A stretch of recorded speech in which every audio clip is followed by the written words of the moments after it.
Bartholdi. Les mecs vous racontent l'histoire. Les Français parlent aux Français. Les sanglots longs des violons de l'automne. Revivez le 6 juin 44.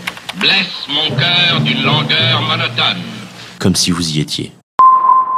Pour terminer, on se rend sur Sword Beach, dernière plage où les troupes alliées ont débarqué ce matin. Moi, c'est Léon Martin, et je suis soldat sous les ordres du commandant Kiefer de la numéro 41 Royal Marine Commando. Et ce matin, j'ai débarqué sur la plage dénommée Sword Beach, en Normandie. Cette plage était protégée par des milliers d'hommes, une centaine de mitrailleuses, une cinquantaine de mortiers et une centaine de canons de la 116e division d'infanterie allemande. Avant que nous accostions, nous avons entendu le navire HMS Frostbisher pilonner les positions allemandes. Et après, la seule chose que j'ai vue, c'est des cratères causés par les explosions, du sang, des cadavres, une odeur de chair mêlée à celle de la poudre. C'était l'enfer sur terre. Mais on a quand même réussi à libérer le casino de Rivabella.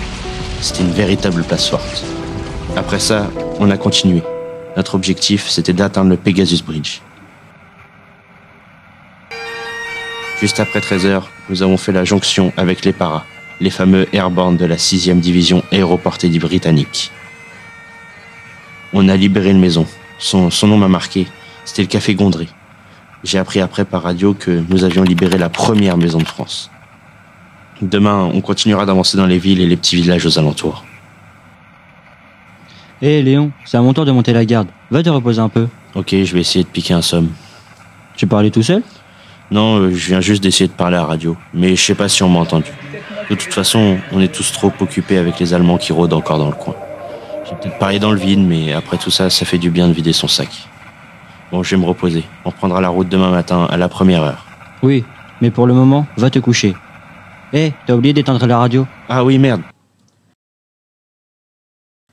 Et c'est ainsi que les Alliés ont commencé à libérer la France. Il y aura des musées pour raconter leur histoire, la vraie.